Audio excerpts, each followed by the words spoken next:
अपने हाथों को उठाकर खुदा बाप के सामने खुदावन से बात करते हुए कि परमेश्वर, आज तेरा वचन मेरी जिंदगी में कार्य करे, मेरे हृदय की पट्टियों के ऊपर लिखा जाए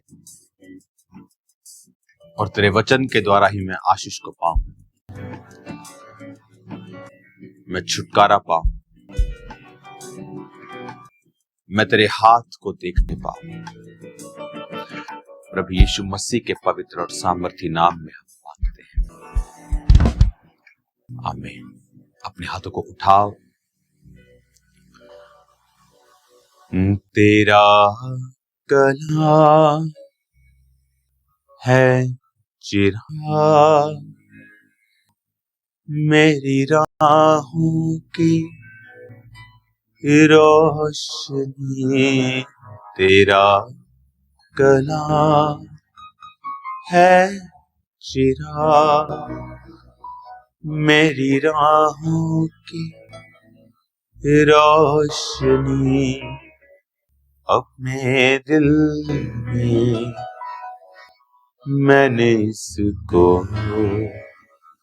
छिपा के रखा है। अपने हाथों को उठाकर कहो, परमेश्वर, आपने यहोशू को कहा कि व्यवस्था की ये पुस्तक तेरे चित्त से, तेरे मुंह से कभी उतरने ना पाए। मैं तुझे प्रभावशाली बनाऊंगा, जैसे मैं मूसा के संग रहा मैं तेरे संग। अपने हाथों को उठाकर खुदा से कहो कि परमेश्वर, मैं आज जो सुनूंगा, मैं सिर्फ सुनूंगा ही नहीं, मैं अपने चित्त में इसे बसाऊंगा और अपने मुंह से इसे निकाला करूंगा, क्योंकि वचन में लिखा है कि धार्मिकता के लिए इसे चित्त में बसाना जरूरी है, मन से विश्वास करना। आप तभी विश्वास करेंगे अगर वचन आपके मन में, आपके हृदय में होगा।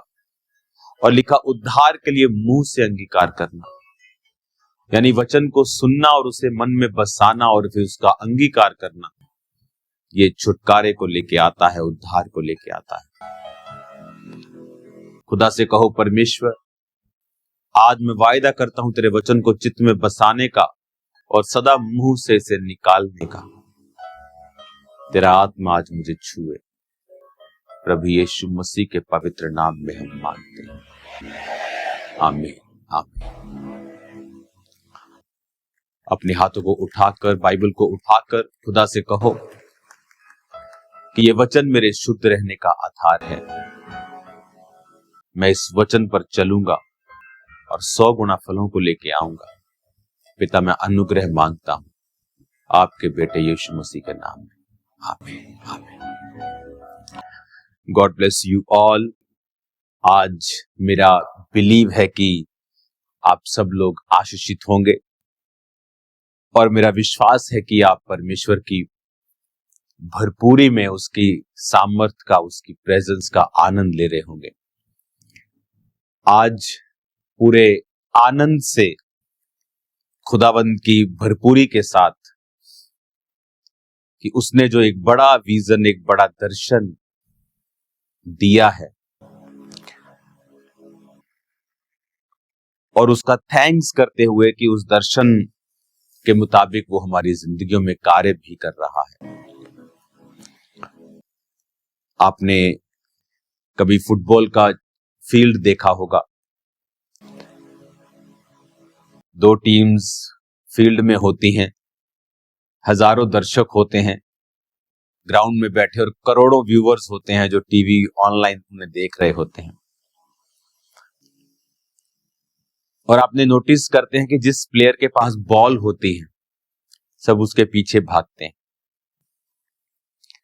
और जब बॉल कहीं और चली जाती है तो उस प्लेयर का वो पीछा करना छोड़ देते हैं। आपने देखा होगा कि जब आप परमेश्वर का काम करते हैं लोग आपका पीछा करते हैं,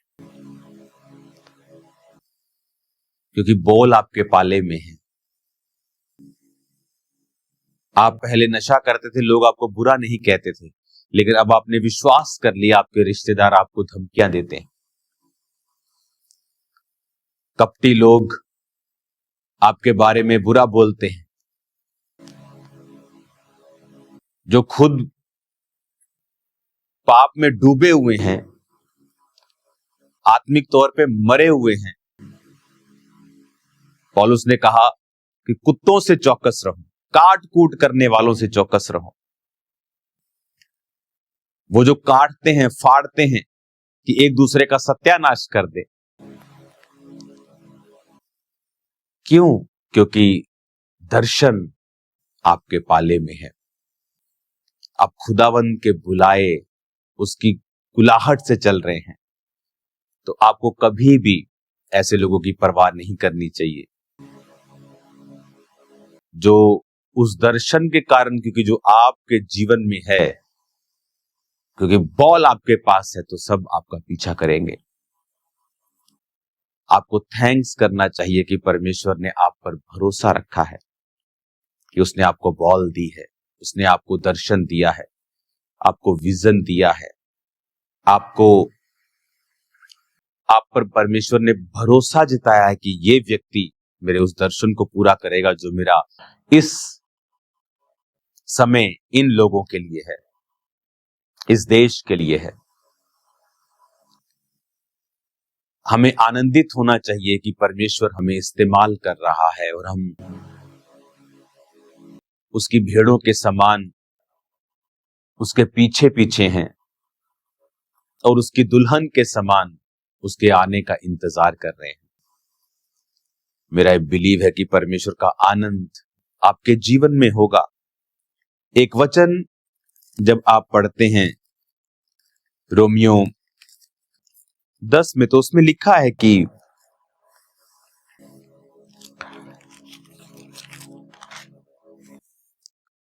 धार्मिकता के लिए, रोमियो 10 उसकी 10 आयत में पढ़ूंगा, धार्मिकता के लिए मन से विश्वास और उद्धार के लिए मुंह से अंगीकार किया जाता है। 12 आयत में लिखा, यहूदियों यूनानियों में कुछ भेद नहीं, क्योंकि वो सबका प्रभु है और सब नाम लेने वालों के लिए उद्धार है। 13 आयत में लिखा, क्योंकि जो कोई प्रभु का नाम लेगा वो उद्धार पाएगा। 14 में लिखा, जिस पर उन्होंने विश्वास नहीं किया उसका वो नाम कैसे लेंगे। प्रभु ने कहा, अगर तुम मन से विश्वास करके मुंह से अंगीकार करो तो तुम उद्धार पाओगे। जिस तरह बहुत से विश्वासी, अगर मन में उनके विश्वास है कि प्रभु चंगा कर सकता है, लेकिन अगर अंगीकार नहीं है वचन का, प्रभु ने कहा था तू बड़ा प्रभावशाली होगा यहोशू, व्यवस्था की यह पुस्तक तेरे मुंह से उतर न पाई। हिंदी में चित्त लिखा है, पर उसकी राइट ट्रांसलेशन है जो ओरिजिनल बाइबल है, वहां है माउथ। माउथ की व्यवस्था की जो ये पुस्तक है वो तेरे मुंह से कभी भी उतरनी नहीं चाहिए। हालेलुया। अपने पड़ोसी को बोलो, व्यवस्था की ये पुस्तक तेरे मुंह से कभी भी उतरने ना पाए। फिर से बोलो, व्यवस्था की ये पुस्तक तेरे मुंह से कभी भी उतरने ना पाए।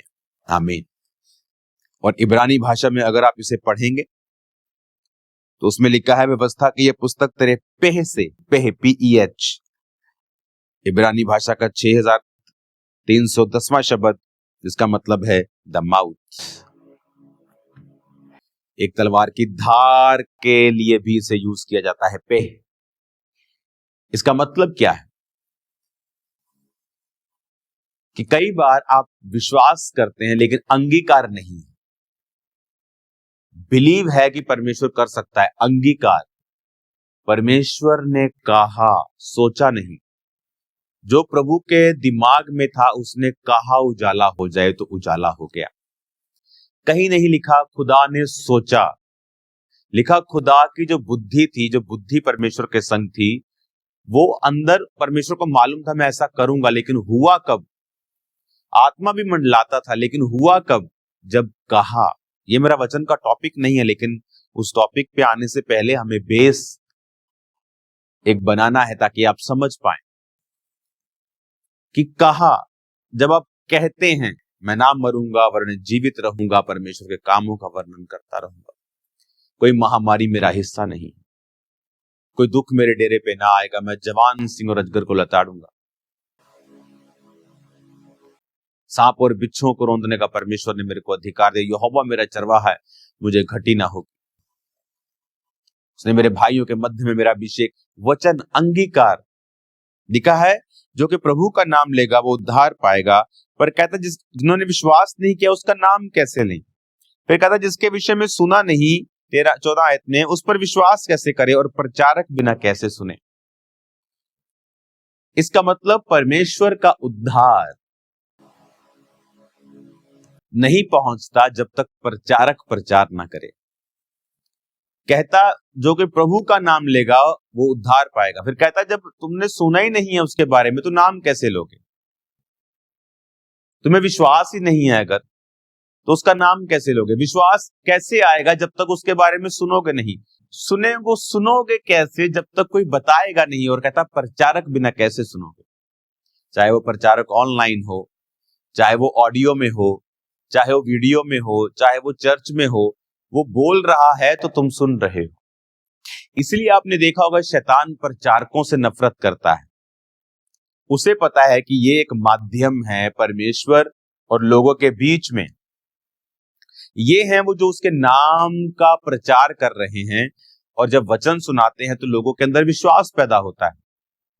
जब विश्वास पैदा होता है तो वो उसका नाम लेने लगते हैं। जब नाम लेने लगते हैं तो उद्धार आता है। वो उद्धार फैमिली में होता है, वो उद्धार फाइनेंस में होता है, वो उद्धार शरीर में, सेहत में, मेंटली, फिजिकली, सोशली, वो उद्धार सब जगह है। उद्धार is not only a spiritual उद्धार, सिर्फ स्वर्ग जाने वाली परमेश्वर बात नहीं करता। जब आप उद्धार के विषय में पढ़ते हैं तो ये बहुत डीप वर्ड है। जब आप उद्धार के विषय में पढ़ते हैं तो ये सिर्फ परमेश्वर स्वर्ग जाने की बात नहीं कर रहा। हाँ, उसमें स्वर्ग जाना नंबर 1 प्रायोरिटी पे आता है, नंबर 1 पे आता है। जब परमेश्वर ये बात करते हैं तो वो नंबर 1 प्रायोरिटी पे है, स्वर्ग में जाना। आमीन। जब आप उद्धार की बात करते हैं, रोमियो 10:10, साल्वेशन, उद्धार, ग्रीक भाषा में ये बाइबल लिखी गई थी ओरिजिनली। ग्रीक भाषा का 4991 शब्द, जिसमें उद्धार का मतलब है सोटेरिया, इसका मतलब है रेस्क्यू, सेफ्टी, फिजिकली और मोरली डिलीवर होना, हेल्थ, साल्वेशन, सेव होना, आत्मिक भी और शारीरिक तौर के ऊपर भी। अब्राहम को परमेश्वर ने आत्मिक और शारीरिक दोनों आशीषें देने का वायदा किया था। तो जब आप मुंह से अंगीकार करते हैं कि यहोवा मेरा चरवाहा, मुझे घटी ना होगी, वो आपकी जरूरतों को पूरा करता है। आप अंगीकार करते हैं कि कोई महारोग मेरा हिस्सा नहीं है, मेरे इधर 1000 दाहिनी और 10,000 गिरेंगे, वो मेरे पास ना आएगा। आप देखेंगे परमेश्वर का आत्मा किस तरह से आपको सुरक्षित रखता है। हालेलुया। जब महामारियां आती हैं, हम सड़कों पे चले, कोविड के दौरान लोग पूछते थे, आज जो नए नए लोग देखते हैं, कई बार पास्टर्स को बोलते हैं ये कोविड के टाइम कहां थे? अब कभी फेसबुक खोली है हमारी, मालूम हो जाएगा कोविड के टाइम कहां पे थे। हम रोड्स के ऊपर थे एवरी टाइम जब लोग अंदर थे। एक जगह महामारी हुई तो वो ऐसी महामारी थी कि लोगों को रेशा होता था बहुत, और उनके अंदर इन्फेक्शन हो जाती थी बहुत। तो एक पास्टर ने चैलेंज किया था कि तुम उसकी इन्फेक्शन सारी निकाल के मेरे हाथ पे रखो, और जब हाथ पे रख के उसको माइक्रोस्कोप में चेक किया जाता था तो उसके हाथ पे रखते ही वो कीटाणु मर जाते थे, इन्फेक्शन वाले। कोविड टाइम ले हैंड हुए हैं लोगों के ऊपर, काउंसलिंग्स हुई हैं लोगों की, विदाउट जब मेडिसिन नहीं आई थी, उसका कोई इंजेक्शन नहीं आया था। परमेश्वर अपने वर्ड के जरिए आपको सेफ रखता है, आपको हील रखता है। डिलीवर रखता है। ये एक ऐसी, इस साल परमेश्वर ने मुझसे कहा है कि ये सुपरनैचुरल मैनिफेस्टेशंस का साल है। ये आप खुदा से एक्सपेक्ट करें कि वो आपकी लाइफ में सुपरनैचुरली चीजें करे। दर्शन, स्वप्न, समथिंग वेरी पिक्यूलियर, बहुत ही यूनिक कुछ हो रहा है आपकी लाइफ में। आपको ऐसे आत्मिक दर्शन, आत्मिक एक्सपीरियंसेस मिल रहे हैं आपकी लाइफ में। कुछ ऐसी हीलिंग्स, डिलीवरेंस और मिरेकल्स परमेश्वर कर रहा है, ऐसे छुटकारे आपको दे रहा है। एक्सपेक्ट करो कि इस साल वो आपके साथ हो। कैसे होगा वो? उसके लिए जब परमेश्वर ये कहता है कि आई विल डू दिस, मैं ये इस साल तेरे जीवन में करूंगा, बात खत्म नहीं होती। हमें वो देखना होता है कि जो परमेश्वर ने भविष्यवाणी की है। पौलुस कहता तीमुथियुस को, अपने स्पिरिचुअल सन को, कहता माय स्पिरिचुअल सन, जो भविष्यवाणियां तेरे विषय में की गई हैं उनके अनुसार अच्छी लड़ाई को लड़। कि भविष्यवाणी हो गई है लेकिन फिर भी अच्छी लड़ाई को लड़ना जरूरी है। अब यहां पर वो कहता है कि प्रचारक बिना कैसे सुने, रोमियो 10 उसकी 14। शैतान को ये बात पता है। कई बार विश्वासी उन लोगों पे गुस्सा कर रहे होते हैं जो प्रचारकों का विरोध कर रहे होते हैं। उनमें बहुत से क्रिश्चियन, नॉन क्रिश्चियन, सब तरह के लोग होते हैं। हमें गुस्सा करने की जरूरत नहीं, क्योंकि शैतान तड़फता है प्रचारकों के विषय में, क्योंकि वो ही हैं जो सुसमाचार को लेके जा रहे हैं। कुछ तो मर चुके हैं, है तो प्रचारक लेकिन मरे हुए हैं। उनके जरिए कोई रूहें नहीं बचती, कोई जीवित काम नहीं होता। सदूकियों, फरीसियों की तरह वो पहनावा तो पास्टर्स वाला है, नाम के आगे तो पास्टर्स हैं, लेकिन काम पास्टर्स वाला नहीं है। लेकिन जो रियल प्रचारक हैं, जो काम करने वाले लोग हैं, आपको यह मालूम होना चाहिए कि शैतान को वचन पता है। उसने यीशु मसीह को कहा, अगर तू परमेश्वर का पुत्र है, तेरे पिता के वचन में लिखा है। उसे पता है पिता के वचन में क्या लिखा है। एक विश्वासी को नहीं पता पिता के वचन में क्या लिखा है। वो यीशु मसीह को वचन से परख रहा है कि तेरे पिता के वचन में लिखा है, अपने आप को ऊंचाई से नीचे गिरा, तेरे दूत हाथों हाथ तुझको उठा लेंगे, तेरे पांव में पत्थर से ठेस ना लगे। भजन संहिता 91 में लिखा, तू करके दिखा। उसने कहा वचन में यह भी लिखा है, तो अपने प्रभु, अपने परमेश्वर की परीक्षा ना कर। वो समय था जब कोविड का समय था कि आप कुछ नहीं कर सकते, आपको जाना ही पड़ेगा। लेकिन एज ए परीक्षा की, देखो जी मैं कितना सामर्थ्य, आज अगर आप ऐसा करना चाहिए, परमेश्वर कहता है मुझे परीक्षा में मत डाल, प्रभु की परीक्षा मत ले। शैतान तेरे पास आएगा, मैं तुझे बचा लूंगा। खुद शैतान के पास चलने की जरूरत नहीं। तू बहुत स्ट्रांग है, इसलिए तू हर जगह गलत लोगों को प्रचार करता फिरेगा। कहने का मतलब कि आप एक बार प्रचार करेंगे, संगति करते फिरेंगे, मैं बहुत स्ट्रांग हूं, मुझे फर्क नहीं पड़ता। परमेश्वर कहता है ऐसा मत कर। यीशु मसीह ने कहा यह भी लिखा है, तो अपने प्रभु, अपने परमेश्वर की परीक्षा ना कर। जब पौलुस को सांप ने काटा था, तो पौलुस तमाशा नहीं कर रहा था, देखो बाइबल में ये लिखा है, लाओ सांप मैं कटवा के दिखाता हूं। बहुत से पास्टर्स ने किया, सांप कटवाया, मर गए। फिर लोग बोलते ले ना, परमेश्वर तो जीवदा ही नहीं। अरे बेवकूफो, परमेश्वर ने कहा मेरी परीक्षा मत कर। उस समय पौलुस सांप कटवाने के लिए वहां नहीं गया था, वो लकड़ियां इकट्ठी करके वहां आग जला रहा था। सडनली ऐसा हो गया। जब सडनली चीजें आपके सामने आ जाती हैं, परमेश्वर आपको बचाता है।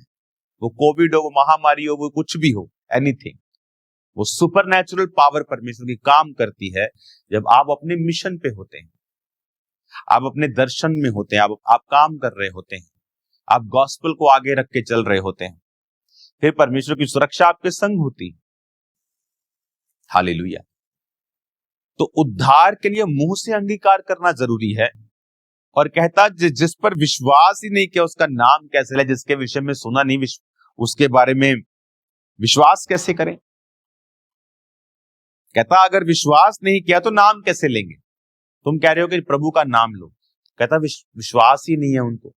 पर कहता विश्वास कैसे होगा जब तक सुनेंगे नहीं। क्या वचन सुनेंगे कैसे जब तक कोई प्रचार नहीं करेगा। और बाइबल 15 आयत में लिखती है, यदि भेजे ना जाएं तो प्रचार कैसे करें। क्या ही जैसे लिखा है, उनके पांव क्या ही सुहावने हैं जो अच्छी बातों का सुसमाचार सुनाते। लिखा यदि भेजे ना जाए प्रचारक, ये नहीं लिखा कि प्रचारक अगर जाए ना, लिखा भेजा ना जाए, भेजा ना जाए, प्रचारक भेजा ना जाए। यानी प्रचारक अपना काम कर रहा है, पर अगर उसे भेजने वाला बंदा, किसने, कौन भेजता था? कलीसिया भेजती थी। कलीसिया अपने अपने पैसों से, अपनी प्रार्थनाओं से, अपने उपवास से प्रचारकों को भेजती थी। बहुत बार वचन में लिखा है कि पौलुस, कलीसिया ने पौलुस को परमेश्वर के अनुग्रह उसके हाथों में सौंपकर मिशनरी यात्राओं के लिए भेजा। पीछे से वो फाइनेंशियली बहुत अमीर नहीं थी वो कलीसियाएं, लेकिन बहुत वो बोया और बहुत पौलुस ने कार्य किया। आज यूरोप में देखो आप, हर जगह आपको चर्च मिलेगी, और वो देश, आप चाहे जितना मर्जी लोग बोले कि वहां क्रिश्चियनिटी कम हो रही, कम नहीं हो रही। आत्मिक लोग बहुत रेयर होते हैं, जो रियल आत्मिक आत्मा से भरे, बट वो क्रिश्चियन, जब क्रिश्चियनिटी की बात आती है, उसके खड़े रहने की बात आती है, वो लोग खड़े होते हैं, आपको मिलते हैं। आप अभी न्यूज सुन रहे हैं बहुत सारी। हालेलुया। हमें ये बात समझनी है, कैसे वो कार्य कर पाया। लिखा उसको भेजा गया, ही वाज सेंट। अगर प्रचारक भेजा ना जाए तो प्रचार कैसे करे? यानी हमारी एक जिम्मेवारी है कलीसिया की सपोर्ट करना। इमेजिन करो, आप भोंपू लेके एक जगह प्रचार कर रहे हैं, और आपको इस दिशा में भोंपू चाहिए, इस दिशा में नहीं चाहिए, लेकिन लगाने वाले ने इस दिशा में लगाया है, तो प्रचारक तो काम कर रहा है, लेकिन जो भेजने वाले हैं वो आलसी हैं, वो डिस्ट्रैक्टेड हैं। इसलिए परमेश्वर हमेशा जो प्रचारक होता है उसे आशीषित करता है, और वो उन लोगों को भी आशीषित करता है जो प्रचारकों के साथ काम करने वाले लोग होते हैं। और शैतान इसीलिए उनके पीछे भी पड़ा रहता है, क्योंकि उसकी वजह से उनके परिवारों के ऊपर और जिंदगियों के ऊपर आशीष रहती है। सेवा के कारण बड़ी चीजें हैं, बड़ी मुसीबतें हैं, बड़ी प्रॉब्लम्स हैं, जिससे वो बचे रहते हैं। अगर वो नॉर्मल लाइफ में हो, वो उनकी लाइफ में फिर आती है। मैंने देखा है पर्सनली। हमें ये समझना है, उद्धार के लिए अंगीकार, अंगीकार के लिए प्रचार, प्रचार के लिए तुम्हें भेजना पड़ेगा। इसमें सब मैसेजेस हैं। ये कलीसिया का काम है प्रार्थना करना, फास्टिंग करना, बोना, ताकि प्रचारक अपना काम करे। और जब वो प्रचार करेगा, लोग विश्वास करेंगे, विश्वास करेंगे तो नाम लेंगे, जब नाम लेंगे तो उद्धार पाएंगे। हालेलुया। आज जब इस वचन को आप सुन रहे हैं, बाइबल में लिखा कि जो प्रभु का नाम लेगा वो उद्धार पाएगा, वो सेव होगा, और सेव होगा, नाम लेगा तो सेव होगा। नाम कैसे लेगा? अगर विश्वास नहीं करेगा। सुनेगा नहीं तो विश्वास कैसे करेगा? सुनाएगा नहीं प्रचारक, और प्रचारक अगर भेजा नहीं जाएगा। कितनी ब्यूटीफुल पौलुस ने लाइंस लिखी। इसलिए चर्च का काम है मिशनरी कामों के लिए, खुदा के कामों के लिए हमेशा आगे रहना, आलसी ना होना, ठंडे ना होना। इस साल परमेश्वर आपके साथ सुपर नेचुरल चीजें करने वाला है। अगर जब परमेश्वर ने अब कह दिया कि मैं सुपर नेचुरल चीजों को करूंगा, आपका और मेरा रोल है हम ऐसा माहौल बनाएं अपनी लाइफ्स में, अपनी जिंदगियों में, कि वो उन कार्यों को कर सके। मूसा की लाइफ में प्रभु ने उसको चुना हुआ था, लेकिन उसका स्पिरिचुअल माहौल नहीं था उस 40 साल की उम्र में, और वो गलती कर बैठा और कत्ल कर बैठा और उसे भागना पड़ा। 80 साल की उम्र में खुदा ने उसे भेजा। फिर जब तक आप अपनी लाइफ में माहौल परमेश्वर के मुताबिक तैयार नहीं करते, अपनी जिंदगियों को तैयार नहीं करते हैं, तब तक आप उसकी भविष्यवाणी को पूरा होते नहीं देखते। आप जानते, प्रभु ने कहा कि ये साल सुपरनैचुरल मैनिफेस्टेशन का होगा, यानी ऐसा छुटकारा जो नॉर्मल पॉसिबल नहीं है, ऐसी हीलिंग जो नॉर्मली पॉसिबल नहीं है, ऐसी डिलीवरेंस जो मार्वलस है, जो बड़ी अजीब है, जो बड़ी शॉकिंग है, ऐसे परमेश्वर ने इसको आजाद कर दिया। इस तरह से परमेश्वर ने इसको कर्जों से, केसों से, बीमारियों से, तकलीफों से, मुसीबतों से, एक्सीडेंट से, डाइवोर्स से, नेम एनीथिंग, परमेश्वर किस तरह से इन लोगों को छुटकारा दे रहा है, उसके लिए हमें एक माहौल बनाना होगा। वो माहौल कैसे बनेगा? हमें तैयार रहना होगा कि स्पिरिट जो काम प्रोफेसी के जरिए जाहिर कर चुका है कि मैं मैनिफेस्टेशंस करूंगा इस साल, ग्लोरियस, सुपरनैचुरल, अलौकिक जिसे कहते हैं, जो प्राकृतिक नहीं लगती। एक हीलिंग होती है, आपकी बॉडी में परमेश्वर ने सिस्टम बनाया है सेल्फ हीलिंग का, कि वो धीरे धीरे 6, 7, 8, 10 साल, महीने में, साल में ठीक हो जाती है। वो रोग प्रतिरोधक जो क्षमता होती है वो आपकी बॉडी में काम करती है। बट एक होता है कि सुपरनैचुरल हीलिंग, कि सडनली परमेश्वर ने आपको छुआ, जिस तरह हम गवाहियां सुनते हैं, आज भी सुनेंगे। एक होता है कि आप धीरे धीरे किसी चीज से निकल रहे हैं। एक होता है कि सुपरनैचुरली परमेश्वर ने कुछ ऐसा इंतजाम किया, काम किया कि आप जहां 60 साल में पहुंचना था 6 में पहुंच गए, जहां 6 साल में पहुंचना 6 महीने में चले गए। उसके लिए आपको एक काम करना होगा, आपको उन अध्यायों को पढ़ना होगा जिन अध्यायों में परमेश्वर ने सुपरनैचुरल मिरेकल्स किए हैं। जिस तरह चारों सुसमाचार, मत्ती, मरकुस, लूका, यूहन्ना, इनमें जहां जहां परमेश्वर ने मिरेकल्स किए हैं, साइंस एंड वंडर्स, प्रेरितों के काम की पुस्तक में, उन अध्यायों को स्पेशली पढ़ें। क्यों खामरा चर्च कभी भी विरोधियों के खिलाफ कार्य नहीं करती? क्योंकि ये चीजें आपको सुपरनैचुरल मैनिफेस्टेशन से बाहर ले जाती है, माहौल खराब कर देती है। पर जब आप प्रभु के हाथों में, मैं फिर कह रहा हूं, चर्च ने माफ किया, लोगों ने माफ किया, खुदा ने नहीं किया। कहता तू माफ करेगा, मैं उसका सिर अंगारों से भर दूंगा, जला दूंगा उसके सिर को। आप लोगों की हालत देखो क्या हो रही है,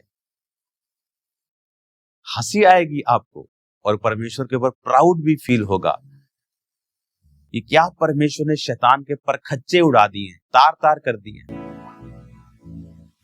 हालेलुया। कैसे? क्योंकि आपको जब सुपरनैचुरल मैनिफेस्टेशन करनी है, आपको अलौकिक कार्य करने हैं, आप अपनी लाइफ में माहौल बना के रखेंगे। आपके घर में 24 घंटे टीवी चल रहा है, आपकी लॉबी में हर तरह का प्रोग्राम चै चै पै पै चल रही है 24 घंटे, कोई माहौल नहीं है प्रार्थना का। हर आदमी अपनी अपनी गंगी गा रहा है, कोई फोन पे कुछ सुन रहा है, कोई कुछ कर रहा है, कोई इधर जा रहा है, कोई उधर जा रहा है, कोई ठहराव नहीं है उस घर में। कैसे आप परमेश्वर की सुपरनैचुरल चीजों को ले पाएंगे? आप जानते परमेश्वर अब्राहम से क्यों प्यार करता था और उसे अपना दोस्त कहता था? और जब सदोम मोरा को नाश करने से पहले परमेश्वर ने अब्राहम को कहा, अपने आप को कहा कि अब्राहम मेरा दोस्त है, मैं क्या इतना बड़ा काम इसको बिना बताए करूं? अब वो क्या आदमी है, वो खुदा को क्या जरूरत है बताने की? पर परमेश्वर उससे प्यार करता था। बाइबल कहती है परमेश्वर अब्राहम से प्यार करता था, क्योंकि अब्राहम के बारे में परमेश्वर कहता है कि ये अपने बाद अपने घराने को आज्ञा देगा यहोवा को मानने की। आज्ञाएं बहुत, अगर प्रभु में बने रहोगे तो मेरी प्रॉपर्टी के वारिस हो। आज्ञाएं, स्ट्रॉन्ग आज्ञाएं। आज आपके घर को आपने ऑर्डर में नहीं आप लेके आए। आपके बच्चे के दोस्त कौन है आपको पता नहीं, आपकी लड़की की सहेलियां कौन है आपको पता नहीं, आपके घर में क्या चल रहा है आपको पता नहीं। आदम की जब पत्नी हवा गिरी तो आदम भी उसमें उस श्राप में शामिल हुआ। जब पहली बार शैतान ने हवा से बात की, ये कोई फर्स्ट टाइम बात नहीं की थी उसने। आते ही पहली बात में एक औरत क्यों उसकी बात को सुनेगी? ये कॉन्टिन्यूटी थी। जब शैतान किसी के दिल में काम करता है ना, तो धीरे धीरे कार्य करता है। एक दिन कुछ बात, दूसरी बात, फिर तीसरी बात, फिर चौथी बात, फिर पांचवी बात। बहुत से लोगों को मैंने देखा है, जब वो परमेश्वर से, उसकी सेवा से हटते तो धीरे धीरे शैतान उनके दिल में बातें डालता है। फिर धीरे धीरे धीरे धीरे धीरे धीरे वो गायब करता है उनको, फिर सडनली अटैक करता है। फिर वो भागते हैं, फिर चर्च के, पापा रख लो मुझे, टाइम निकल चुका होता है। फिर प्रभु मुझे माफ कर दे, माफ कर दिया, पर कॉन्सिक्वेंसेस रहेंगे लाइफ, उसका असर तो रहेगा। माफी तो परमेश्वर देता है, उसी वक्त देता है, 3 सेकंड में देता है। हमें ये बुद्धि रखनी पड़ेगी कि परमेश्वर आदम हवा के साथ उस संगति में, ऐसी संगति में नहीं था जैसा होना चाहिए था। वो शैतान उसे बात कर रहा है कंटिन्यू, और एक दिन वो आके एक बड़ा काम कर जाता है। जब आपका परिवार के साथ कोई नाता ही नहीं, वाइफ के साथ बैठना ही नहीं है, हस्बैंड के साथ बैठना ही नहीं है, बच्चों के साथ बैठना ही नहीं, अपना काम किया, वाइफ ने अपने बर्तन मांजे, खाना बनाया, बच्चे अपना पढ़ के आए, खत्म। एक दूसरे की लाइफ का पता ही अगर कुछ नहीं है तो कैसे मालूम होगा आपको? कैसे आप सलाह दे पाएंगे? अपने बच्चों के दोस्त बने। हालेलुया। ऑर्डर में लेके आए अपने घर को, माहौल बनाएं, बाइबल को पढ़ें, फास्टिंग करें, पवित्रताई में रहें। क्योंकि ये साल अगर आप चाहते हो कि वर्ड पूरा हो, कि परमेश्वर ने कहा सुपरनैचुरल मैनिफेस्टेशंस होंगी, वो होंगी अगर आप ध्यान लगाएंगे तो। अगर आप ध्यान लगाएंगे तो फिर वो होंगी। अगर आप ध्यान नहीं लगाएंगे, वो भविष्यवाणी आपके ऊपर लटकी रहेगी और आपकी झोली में गिरेगी नहीं। तो पहला काम है, उन पदों को, उन अध्यायों को पढ़ें जहां पर परमेश्वर ने सुपरनैचुरल मिरेकल्स किए हैं। बाइबल मिस करना, पढ़ना, मैंने देखा है ये बिगेस्ट मिस्टेक्स है विश्वासियों की, बिगेस्ट। मैं बाइबल पढ़ रहा था एक दिन, और मैं फिर कंटिन्यू पढ़ता हूं। मेरा सिस्टम अलग है बाइबल पढ़ने का, पुराना नियम भी पढ़ता हूं, मैं नया नियम भी पढ़ता हूं, ताकि मैं दोनों से कनेक्टेड रहूं। और फिर मैं लगातार पढ़ता हूं, खत्म करता हूं, ये भी साथ साथ खत्म करता हूं। तो जब मैं एक्सोडस में था, मैं निर्गमन में था, और वहां पे ना मिरेकल्स आते हैं। जब मूसा के द्वारा मिरेकल्स हुए, पहला जब उसकी लाठी सांप बनी, उसके बाद पानी लहू बना, डड्डू आए, मेंढक आए, डांस, कुटकियां, वो जितने मिरेकल्स है ना, वो मेरे को सब ऐसे मुंह जुबानी याद है। तो जब वो दोबारा बाइबल जब पढ़ते ही रहते हैं आप, जब वो दोबारा मिरेकल्स में पढ़ रहा था, तो मुझे ऐसा मन में आया कि यार ये मैंने बहुत बार पढ़ा हुआ है, तो मैं ऐसा करता हूं, इसको ना चलो जल्दी जल्दी पढ़ के मैं आगे निकलता हूं। तो जैसे मैं वो मिरेकल्स पढ़ रहा था, परमेश्वर ने मुझे रेवलेशन देनी स्टार्ट कर दी। देखो, वही पुराना वचन मैं 10 बार पढ़ चुका हूं, 20 बार पढ़ चुका हूं, 30 बार, 40 बार पढ़ चुका हूं, लेकिन फिर परमेश्वर ने मुझे रेवलेशन, फ्रेश रेवलेशन उन्हीं वचनों में दी जो गवर्नमेंट ने सेलिब्रेशन किया था क्रिसमस का, वहां प्रचार किया कि परमेश्वर ने अगर जबरदस्ती करनी होती तो उन लोगों को कहता। मिरेकल जब हो रहे थे, ओले गिर रहे थे, आग गिर रही थी, और पशु मर रहे थे, और पहलोठे मर गए उनके, कि मुझे मानो, अगर तुम मुझे नहीं मानोगे मैं तुम्हें मार दूंगा। तो जो परमेश्वर उनके पहलोठों को मार सकता है उन्हें मारने में क्या दिक्कत, उन्हें कान पकड़ के परमेश्वर मनवाता कि मान मैं ही खुदा है। लेकिन वचन कहता परमेश्वर एक जिसने जिसने आदमी को कहा है कि बी जेंटलमैन, वो खुद भी जेंटल है, वो जेंटलमैन का जेंटलमैन है, वो कभी जबरदस्ती नहीं करता। इसलिए तो शैतान को उसने जबरदस्ती नहीं किया कि तेरी ऐसी की तैसी तेरी गर्दन मरोड़ता हूं, वो कर सकता है, उसने उसको फ्री विल पे छोड़ा। तू मेरी उपासना नहीं करेगा तो को छोड़ा, लेकिन तेरा न्याय करूंगा मैं, अंत के दिन में तुझे आग की झील में डालूंगा। हालेलुया। लोग बोलते हैं कि परमेश्वर अगर है तो शैतान को रोकता क्यों नहीं, क्योंकि परमेश्वर जेंटलमैन है, वो जबरदस्ती नहीं करता, वो इनसिक्योर नहीं है। जैसे आज लोग इनसिक्योर हो जाते हैं, अच्छा बड़ी मीटिंग कर ली, इनसिक्योरिटी हो गई, कुछ बोलना शुरू कर दिया। वो परमेश्वर इनसिक्योर नहीं है, उसके लोग भी इनसिक्योर नहीं है। जो आत्मा में के लोग होते हैं वो इनसिक्योर नहीं होते इन चीजों से। हालेलुया। आपको और मुझे ये समझना होगा, जब 2016 में चर्च बहुत बड़ी हो चुकी थी और लाखों में पहुंच चुकी थी, आई थिंक 1 लाख के करीब, कितना मेरे को एग्जैक्ट नहीं, लेकिन वेरी बिग नंबर्स थे। तो कुछ लोग मेरे पास आके बोलने लगे, यहाँ एक चर्च ओपन हुआ है, आप देखो जानबूझ के आपके चर्च के पास उन्होंने ओपन किया। मैंने कहा जो लोग परमेश्वर ने मुझे दिए हैं वो मुझे ही दिए हैं, जो उसको दिए देगा प्रभु वो उसी को देगा। हमें घबराने की जरूरत नहीं, ये कोई बिजनेस नहीं। इनसिक्योरिटी बहुत से पास्टर से पाप करवा देती है और फिर वो बाद में उसका फल भोगते हैं। और उसी साल में मैं लोगों को बताता हूं कि उसी साल में चर्च में, खंबरा चर्च में फर्स्ट टाइम ओवरफ्लो लगने स्टार्ट हुए थे और 8 ओवरफ्लो लगते थे। फिर ब्रांचेस पैदा हुई, बड़ी बड़ी 14-14 एकड़ की, अमृतसर में तो भी 14-15 एकड़ की टोटल वो 2 ब्रांचेस हैं। तो फिर वो ब्रांचेस पैदा हुई, लेकिन खंबरा चर्च में आज उससे भी ज्यादा लोग आते हैं, ओवरफ्लो से भी, इतने बड़े बड़े हॉल्स हैं।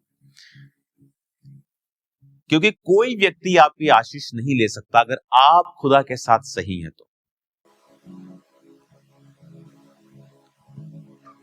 जब इस वचन को आप समझ जाते हैं कि मैं क्राइस्ट के साथ मुझे अपना रिलेशन बना के रखना है, दैट्स इट।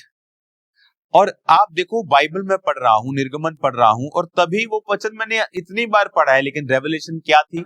न्यू। और जब मैंने वो प्रीच किया, आप मानोगे नहीं, मुझे हजारों लोगों के मैसेजेस आए कि वो जबरदस्त, लोगों के हृदय छिद गए उस वचन को सुन के कि परमेश्वर ने वाकई उनको कहा कि मेरे लोगों को छोड़। उन्हें मानने के लिए नहीं कहा, परमेश्वर ने जबरदस्ती नहीं की, वो जबरदस्ती नहीं करता किसी से। और वो कहां रेवलेशन मिली? सिंपली जब मैं बाइबल को पढ़ रहा था। आप जब बाइबल पढ़ते हैं, उन पदों को, अध्यायों को, जहां सुपरनैचुरल मिरेकल्स हुए हैं, जहां अंधे ठीक हुए हैं, जहां लंगड़े चले हैं, जहां मुर्दे जिलाए गए हैं, जहां दुष्ट आत्माओं के रोगी आजाद हुए हैं, जहां परमेश्वर ने 5000 व्यक्तियों को, पुरुषों को, उसके साथ बच्चे और माताएं बहनें अलग, उनको खिलाया है थोड़ी सी रोटी मछलियों से। कैसे 5 रोटी तो मछली से इतने हजारों लोग पेट भर सकते हैं? परमेश्वर ने मिरेकल किया जब वो पानी पे चले हैं, उसने मिरेकल किया जब वो जी उठे हैं। वो जख्म जो हाथ और पैरों के थे, वो जख्म भर चुके थे, लेकिन वो होल्स वहां पे थे। वो मिरेकल्स जब आप उन्हें पढ़ते हैं, आप एक एटमॉस्फेयर रेडी कर रहे हैं कि प्रभु का आत्मा same manifestation, same miracles, same चमत्कार, सेम चिन्ह, सेम अद्भुत काम वो आपकी लाइफ में करे। हालेलुया। सेम आपको माहौल बनाना होगा, आपको अपना घर ऑर्डर में लाना होगा, लाइफ ऑर्डर में लानी होगी। ये प्रार्थना का समय है, ये मेरा ये वाला समय है, आपको हर चीज ऑर्डर में लानी होगी। फिर परमेश्वर का आत्मा, आप देखेंगे कुछ ऐसे कार्य हैं जो आप हैरान हो जाएंगे जब परमेश्वर का आत्मा अब आपकी लाइफ में वो करने वाला है। हालेलुया।